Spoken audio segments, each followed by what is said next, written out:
Dear students अस्सलाम वालेकुम। आज हम इक्वी स्पेस आर्ग्यूमेंट्स के बारे में पढ़ने जा रहे हैं। But before starting this topic हमें कुछ टर्म्स हैं जिन्हें समझना है कि वो क्या होती हैं और उनका मतलब क्या है। तो सबसे पहली टर्म जो हमारे पास है वो है हमारे पास इंटरपोलेशन। इंटरपोलेशन हम किस तरह से समझ सकते हैं, देखिए फॉर एग्ज़ाम्पल हमारे पास x और y की डिफरेंट वैल्यूज़ दी गई हैं। x की वैल्यूज़ जो हैं वो xn तक हैं और इसी तरह y की वैल्यूज़ जो हैं वो डिफरेंट yn तक हैं। ठीक है जी। अब अगर हमसे कहा जाता है कि हमें with in this given set for example x5 है जो कि इस गिवन सेट में ही लाई करता है, उस पे हमें y की वैल्यू फाइंड आउट करनी है, तो ये मेरे पास क्या कहलाती है, ये मेरे पास कहलाती है इंटरपोलेशन। मीन्स कि जब भी मैं with in given set value find out करूँगी वो मेरे पास क्या कहलाती है, इंटरपोलेशन। और एक्स्ट्रापोलेशन क्या कहलाती है कि जो भी मेरा गिवन सेट है उससे आउटसाइड अगर मैं यानी x से पहले या xn के बाद अगर मुझे वैल्यू फाइंड आउट करने का कहा जाए तो वो क्या कहलाती है, वो कहलाती है एक्स्ट्रापोलेशन। ठीक है, इंटरपोलेशन और एक्स्ट्रापोलेशन का कॉन्सेप्ट आई होप क्लियर हो गया होगा। अब मेरे पास अगली चीज़ आती है इक्वी स्पेस आर्ग्यूमेंट्स और unequispaced arguments. Equispaced arguments से क्या मुराद है मेरे पास, जिसमें मेरे पास h की जो वैल्यू है वो कांस्टेंट हो, वो इक्वी स्पेस आर्ग्यूमेंट्स कहलाते हैं। h बेसिकली क्या होता है, हमारा डिफरेंस। यानी अगर मेरे पास गिवन क्वेश्चन के अंदर जो डिफरेंस है वो कांस्टेंट है तो वो क्या कहलाएंगे, इक्वी स्पेस आर्ग्यूमेंट्स कहलाएंगे। और अगर h मेरा कांस्टेंट नहीं है तो वो क्या कहलाएंगे, वो अनइक्वी स्पेस आर्ग्यूमेंट्स कहलाते हैं। अब अगर मेरे पास इक्वी स्पेस है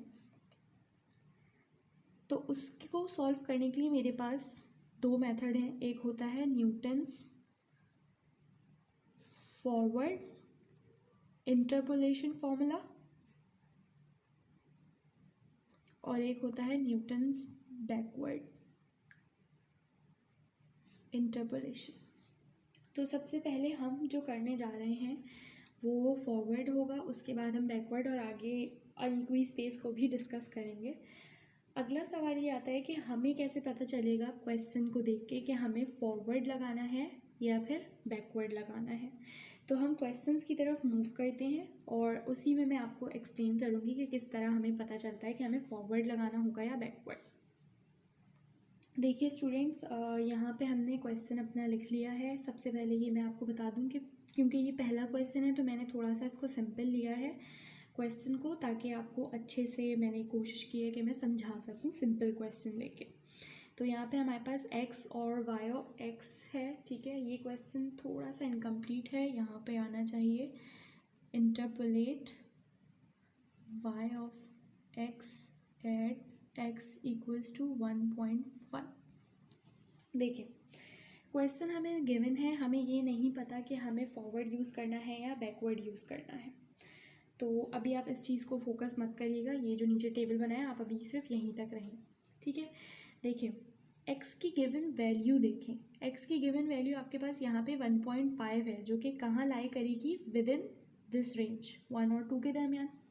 तो जब भी आपको x की ऐसी वैल्यू दी जाए जो कि टेबल में स्टार्ट की तरफ एग्जिस्ट करती होगी, यानी स्टार्ट की तरफ एग्जिस्ट करती होगी, तो आप फॉरवर्ड इंटरपोलेशन फॉर्मूला यूज़ करेंगे।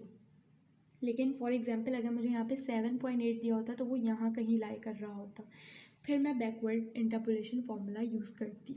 ठीक, इसका अच्छा तरीका क्या है पहचानने का, कि देखें 8 वैल्यूज़ आपको टोटल दी हुई हैं, तो जब भी आपको 4 से पहले पहले की कोई वैल्यू मिड की दी जाए x की, तो आप forward difference table formula use करें। और अगर आपको 5 to 8 के दरमियान की कोई वैल्यू दी जाए तो आप बैकवर्ड डिफरेंस फॉर्मूला यूज़ करें। और अगर सेंटर वैल्यू आपको दी जाती है ना, जैसे 4 to 5 तक के दरमियान, तो उसके लिए सेंटर डिफरेंस फॉर्मूलाज होते हैं। ठीक है, तो यहाँ तक आपको आई होप बात समझ आ गई होगी। अब क्योंकि हम फॉरवर्ड डिफरेंस फॉर्मूला यूज़ करने जा रहे हैं तो हम उसके लिए फॉरवर्ड डिफरेंस टेबल बनाएंगे। फॉरवर्ड डिफरेंस टेबल, यहाँ पे हमारे पास इक्वेशन नहीं गिवन और ऐसा कुछ है नहीं अननोन वैल्यू वगैरह वाली चीज़, तो हम डिग्री 3 तक ही रखेंगे। लेकिन क्योंकि ज़्यादातर डिग्री जो होती है वो 3 ही होती है, बट इन सम क्वेश्चंस ये हो सकता है कि आपके पास 4 भी हो, बट मोस्टली 3 ही होती है। तो यहाँ पर मैंने 3 तक कंस्ट्रक्ट करके रखा है। सही। y ऑफ x की हमें वैल्यूज़ गिवन है जो कि क्या है, ये 6, 8, 22। तो ये हम यहाँ पे लिख लेते हैं 6, 8, 22, 54, 110, 196, 318 एंड 482। फॉरवर्ड डिफरेंस टेबल हम कंस्ट्रक्ट करना सीख चुके हैं पिछली वीडियोस में कि हमें क्या करना होता है, इन दोनों को सब्ट्रैक्ट करेंगे तो हमारे पास ये पहली वैल्यू आ जाएगी। अच्छा, एक और चीज़ जिसकी कन्फ्यूजन मैं आपकी क्लियर करना चाहूँ कि देखें, जब हम टेबल बनाते हैं ना उसमें हम सिंपली डिफरेंसेस ले रहे होते हैं, लेकिन जब हम इसको सॉल्व कर रहे होते हैं, यानी जब हम इसका फॉर्मूला, तो वो क्या होता है, y of x plus H minus Y of X, इसी टाइप का हमने फॉर्मूला पढ़ा था। ठीक है, तो इस बात को आप लोग थोड़ा सा अपने ध्यान में रखिएगा कि ये दूसरा फॉर्मूला है, लेकिन टेबल बनाने के लिए हम क्या करते हैं, हम सिंपली डिफरेंसेस ले रहे होते हैं। तो जब आप 8 में से 6 को सब्ट्रैक्ट करेंगे आपके पास आएगा 2। 22 में से जब आप 8 को सब्ट्रैक्ट करेंगे तो आपके पास आएगा 14। इसी तरह आप यूँ आपस में सब्ट्रैक्शन करते हुए चलें। तो मैं टेबल कंप्लीट कर लेती हूँ। मेरे पास यहाँ पे क्या आएगा, 32, अगला मेरे पास आएगा 56, यहाँ आएगा 86, ये आएगा 122 और ये आएगा 164। अगर आपने टेबल ये बनाना कंस्ट्रक्ट करना नहीं आपको आता तो आप मेरी पिछली वीडियोस में जाके देख सकते हैं, मैं आपको ये टेबल कंस्ट्रक्ट करना सिखा चुकी हूँ। इसमें बेसिकली कुछ भी नहीं है, आपको इस तरह से सब्ट्रैक्शन करते हुए चलना है और यहाँ आंसर लिखना है। अब इसके लिए मैं क्या करूँगी, इन दो को सब्ट्रैक्ट करूँगी, फिर अगली वैल्यू के लिए इन दो को। ठीक है, इसी तरह से हम टेबल कंस्ट्रक्ट करते हैं। तो 14 में से जब मैं 2 सब्ट्रैक्ट करूँगी तो मेरे पास क्या आएगा, ये 12 आएगा। इसी तरह जब मैं 32 में से 14 को सब्ट्रैक्ट करूँगी तो मेरे पास आएगा 18 एंड सो ऑन। मैं सब्ट्रैक्शन करती जा रही हूँ और यहाँ पे हम अपना टेबल कंप्लीट कर लेते हैं। 30, अगली वैल्यू आएगी मेरे पास 36 और इसकी अगली मेरे पास आएगी 42। अब जब आप यहाँ पे 18 में से 12 को सब्ट्रैक्ट करेंगे तो आपके पास आएगा 6। इसी तरह 24 में से 18 सब्ट्रैक्ट करेंगे 6, इन दोनों का भी आएगा 6 और इसका भी आएगा 6। तो इससे हमें क्या पता लगता है कि हमारे पास जो डिग्री है, क्योंकि आंसर ये सबका जो आ रहा है सेम आ रहा है, तो डिग्री हमारे पास क्या है, 3। तो हम यहाँ पे डिग्री को n से मेंशन करते हैं, तो हम लिख देते हैं n इक्वल्स टू 3। यहाँ तक तो बिल्कुल पुराना ही काम है जो हमने पिछली वीडियोस में सीखा था। अब देखें, फॉरवर्ड डिफरेंस का जो फॉर्मूला होता है, फॉरवर्ड डिफरेंस इंटरपोलेशन, वो आपके पास जो मेन फॉर्मूला होता है वो हम कुछ इस तरह से लिखते हैं। इसको हम क्या पढ़ते हैं, इसको हम पढ़ते हैं polynomial of degree n in x। और वो हमारे पास क्या होता है, वो हमारे पास होता है summation of i equals to 0 to n p i, यहाँ पे आएगा डेल पावर i और बाहर आएगा ब्रैकेट के y ऑफ x नॉट। ये हमारा मेन फॉर्मूला होता है। ठीक है, जब हम इस मेन फॉर्मूले को कॉम्बिनेशन का फॉर्मूला लगा के, ये बेसिकली p और i ये कॉम्बिनेशन में है ना, तो जब हम कॉम्बिनेशन का फॉर्मूला लगा के ओपन करते हैं तो मेरे पास जो फॉर्मूला बन जाता है वो बन जाता है y of x not plus p del y of x not plus p into p minus 1/2 factorial del square y of x not plus p into p minus 1 p minus 2/3 factorial del cube y of x not plus so on. ये मेरे पास ये जो formula है ये इसी फॉर्मूले की open form है, एक तरह से आप समझें। ठीक है, यानी हमने इस फॉर्मूले को और सिंप्लीफाई करके लिख दिया है। बताने का मकसद ये था कि अगर आपको इसका बात का खदशा है कि आपके एग्जामिनर आपके मार्क्स ना काटे, तो आप पहले ये फॉर्मूला लिख के दिखा दें एंड देन ये ओपन करके डायरेक्ट आप ये फॉर्मूला यूज़ कर सकते हैं। अब अगर हम अपनी इस इक्वेशन को देखें, इस फॉर्मूले को गौर से तो देखें यहाँ पे हमारे पास किस किस चीज़ की वैल्यूज़ रिक्वायर्ड हैं, Y of x not P del Y of x not del square Y of x not. तो हम ये वैल्यूज़ अपने इस टेबल में मेंशन कर लेते हैं ताकि हमें ही आगे काम करने में आसानी रहे। आप पेंसिल से इसको मेंशन कर लें। ये मेरे पास क्या कहलाएगा, ये मेरे पास कहलाएगा वाई ऑफ एक्स नॉट, ये मेरे पास कहलाएगा del Y of x naught, ये है मेरे पास del square Y of x naught, और ये है del cube y of x not. तो y वाली टर्म्स की तो मेरे पास जो है वो वैल्यूज़ आ चुकी हैं यहाँ अपने टेबल से। मुझे अब किसकी वैल्यू अगर मैं देखूँ इस इक्वेशन में अननोन रह गई है तो वो है p। p की वैल्यू फाइंड आउट करने का क्या तरीका होता है, नेक्स्ट पेज पे टर्न कर लेते हैं फिर देखते हैं। p फाइंड आउट करने का मेरे पास ये फॉर्मूला होता है x minus x not upon H. तो अगर मैं देखूँ क्वेश्चन में मेरे पास x क्या गिवन था, इंटरवल वाला 1.5 गिवन था, माइनस एक्स नॉट मेरे पास क्या है, एक्स नॉट है मेरे पास 1, और डिफरेंस जो था मेरे पास वो क्या था 1। तो इससे मेरे पास p जो आ रहा है वो आ रहा है 0.5। मैं आपको दिखा भी देती हूँ पीछे मैंने कहाँ देखिए, ये मेरे पास x गिवन था, ये मेरे पास x नॉट है, और डिफरेंस कैसे 2 - 1 3 - 2 4 - 3 1। तो दिस इज़ हाउ हमने यहाँ पर वैल्यू सब्स्टिट्यूट करके p की वैल्यू फाइंड आउट कर ली। अब अगर स्टूडेंट्स मैं देखूँ तो मेरे पास इक्वेशन के अंदर तमाम चीज़ें आ चुकी हैं, तो मैं अपनी ये जो मैंने इक्वेशन ये बनाई है यहाँ पे इसके अंदर मैं वैल्यूज़ सब्स्टिट्यूट कर देती हूँ। तो पी एन ऑफ एक्स की जगह मेरे पास ये क्या बन जाएगा, p3 ऑफ एक्स। तो p3 ऑफ एक्स यानी p3 ऑफ ये n की वैल्यू और x क्या था 1.5।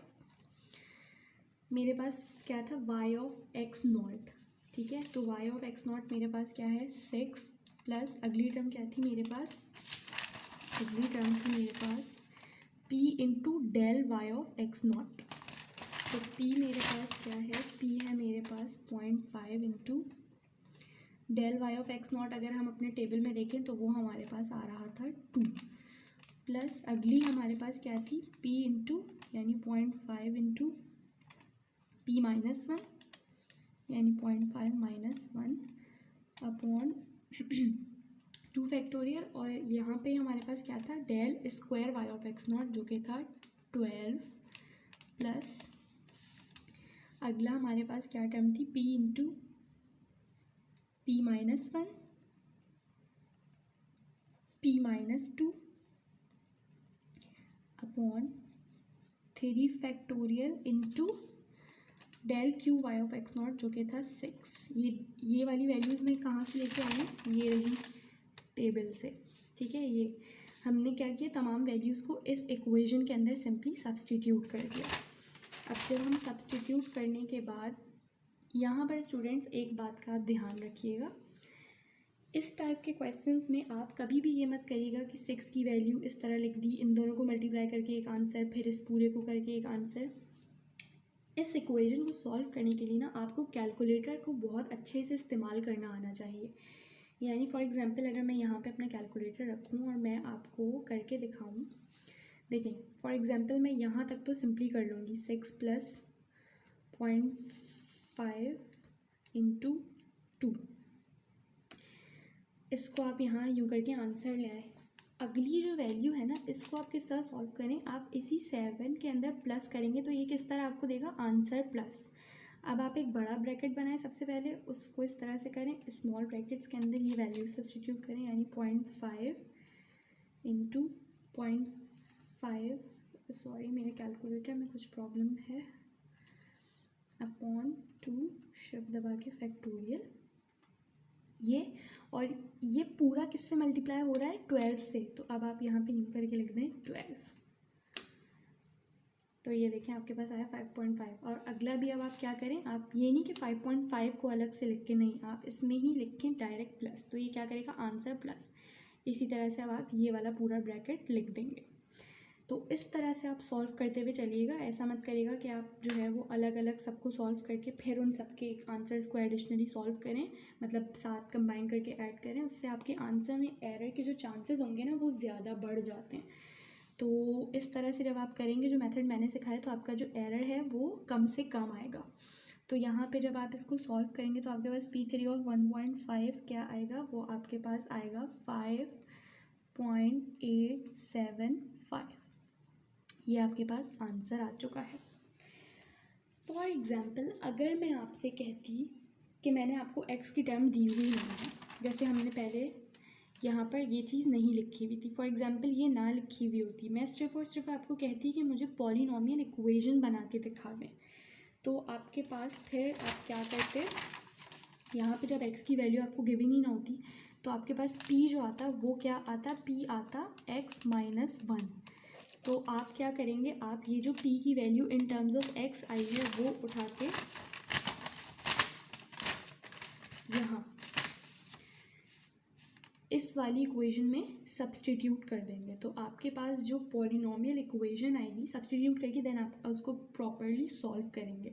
ठीक है, तो जब आप इसको सॉल्व करेंगे, करके भी मस्ट आप देखिएगा, क्योंकि आपके पास इस टाइप का भी क्वेश्चन आ सकता है कि आपको सिर्फ पॉलिनॉमियल इक्वेशन बनाने का वो कह दें और कहें कि आप वैल्यू फाइंड आउट ना करें। तो यहाँ पे फिर x क्योंकि अननोन होगा तो ये 1.5 नहीं आएगा, x आएगा। तो वो आपके पास क्या बनेगी, x³ माइनस 5x प्लस 10। ये आप एक तरह से समझें, आपका होमवर्क है, आप ये पॉलिनॉमियल इक्वेशन फाइंड आउट कर लीजिएगा। आपके पास यही पॉलिनॉमियल इक्वेशन बननी चाहिए। ठीक है जी, तो it was a simple question. I hope कि आपको इस क्वेश्चन का कॉन्सेप्ट क्लियर हो गया होगा। इसके बाद हम जो क्वेश्चन करेंगे वो हम कोशिश करेंगे कि थोड़ा सा लिटिल बिट ट्रिकी लें, ताकि आपको और इस फॉरवर्ड डिफरेंस फॉरवर्ड इंटरपोलेशन के जो क्वेश्चंस हैं वो क्लियर हो सके। अगर आपको इस क्वेश्चन में या जो भी मैंने आपको इंट्रोडक्शन दिया था इंटरपोलेशन एक्सट्रापोलेशन वगैरह का, उसमें कोई भी कन्फ्यूजन है तो आप मुझसे कमेंट सेक्शंस में पूछ सकते हैं।